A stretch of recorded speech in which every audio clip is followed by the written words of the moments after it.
Ever get that feeling? Standing somewhere incredible, like a mountaintop, looking out at a pristine lake, and you get this weird mix of awe and unease. Like Yeah. part of you wants to tell everyone about this amazing place, Right. but the other part wants to keep it a secret, protect it, you know? It is kind of that double-edged sort of discovery, isn't it? Right. Just by experiencing these places, we can sometimes put them at risk. And with, what is it, millions of people flocking to these natural hotspots every year. It's a lot. Yeah. Sustainable tourism, it's not just some trendy term, it's really crucial. That's why we're doing this deep dive, figuring out how to balance, our wanderlust, that desire to travel, with protecting these places that, honestly, we love. Because we got to face it, the allure of these places is Oh. undeniable, right? There's that pull to connect with something bigger than ourselves. Exactly. The landscapes, those incredible ecosystems, they just hit us differently. But then we hear about places, I'm thinking like Iceland, right? Yeah. Where, I don't know, maybe a decade ago, it was this hidden gem. And Now everyone and their mother wants to go. now it's struggling to deal with the impact of its own popularity. It's a real problem. Yeah. We actually call that over-tourism. Unfortunately, it's a term that's becoming more and more relevant these days. Over tourism. Okay, that sounds pretty self-explanatory, but what does it actually look like on the ground? Like, what are we talking about here? Well, think about some of the iconic landscapes, maybe right here in the U.S., Yellowstone, Yosemite, our national parks. These places are being loved, maybe even a bit too much. We see trails that are just jam-packed with people. It's leading to erosion, wildlife's being pushed to their limits. Yeah. It disrupts that delicate balance these ecosystems need to survive. And that's just here. I was reading about the strain on water resources in places like Machu Picchu, Oh, yeah. or the damage to coral reefs from, too many people diving and snorkeling. Unfortunately, these aren't just isolated incidents. They're symptoms of a much bigger issue. The number of visitors, and look, even those with good intentions, can overwhelm these fragile places. It's a tough thing to think about, right? Especially when everyone says, travel, broaden your horizons. Absolutely, and that's why just avoiding travel isn't the answer. It's about changing how we approach it, understanding the three pillars of sustainable tourism. Pillars, huh? You've got me curious. What are these pillars? All right, so let's break down these pillars. What's the foundation of this whole sustainable tourism thing? Well, it all comes down to finding a balance between a few key things. Yeah. Environmental responsibility, social equity, and making sure it makes economic sense viability. Okay, so environmental responsibility. That seems pretty straightforward, right? We minimize our impact on the places we visit. That's the heart of it. And a lot of it comes down to those small, everyday choices, like Yeah. really embracing the leave no trace principles. Leave no trace. Yeah, I've heard that before. But I'll admit, a refresher never hurts. What does that look like in practice, though? Basically, you want to leave a place exactly how you found it.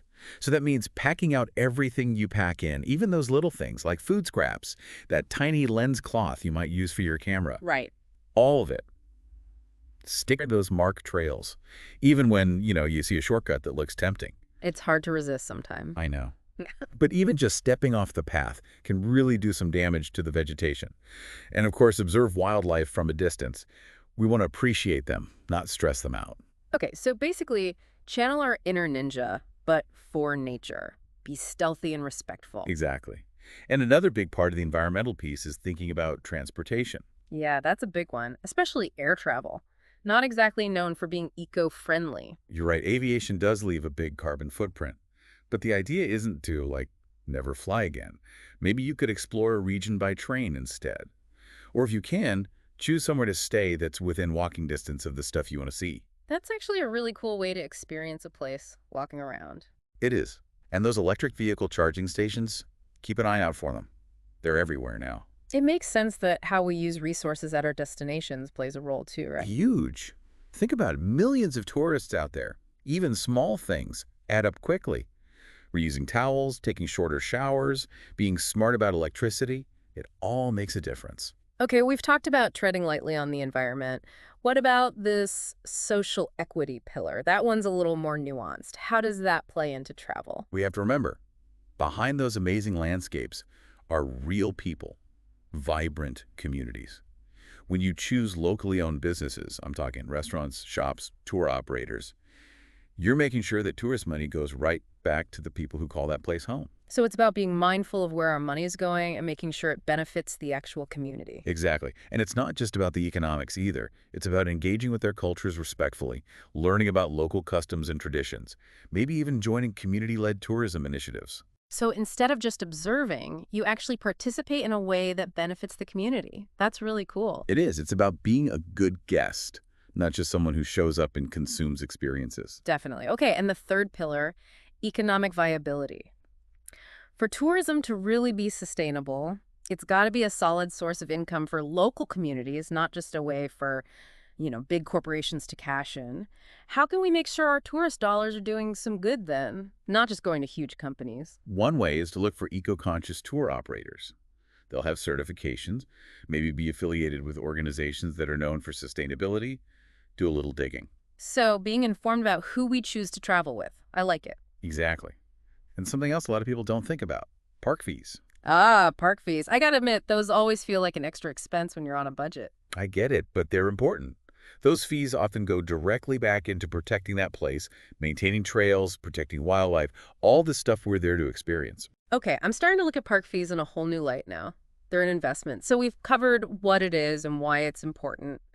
But what about the how? What can our listeners actually do to make their travels more sustainable?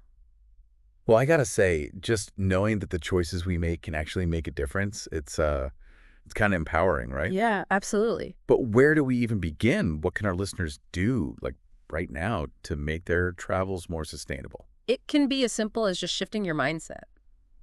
Before you book that flight, before you reserve that hotel room, just pause for a second. Okay. Think about the impact, even just those initial choices. Are there eco-friendly places to stay? What about tour companies? Are they doing things sustainably? Right. A little research goes a long way. It's like they say, knowledge is power. Yeah, it really is. And speaking of knowledge, don't underestimate how powerful education can be. Think about hiring local guides when you travel. Or maybe even take part in a conservation program. Or, hey, even just reading up on the place you're going to visit, the ecosystem there. Just understanding the challenges, what they're doing well. It can really change your whole experience. You connect with the place on a deeper level. It's like instead of just checking things off a bucket list, you're really getting to know the place, its story. 100%. Yeah. And then don't keep all that to yourself. Tell your friends, family, that random person you sit next to on the plane. Right. Spread the word about responsible travel. The more people who know about this stuff, the better. It's true. It's like this ripple effect. You make one change, it inspires someone else, and so on. Exactly. Yeah. And on that note, there's actually some really exciting stuff happening in the tourism industry, innovations that give me a lot of hope. We're seeing more and more parks using electric buses, cutting down on emissions.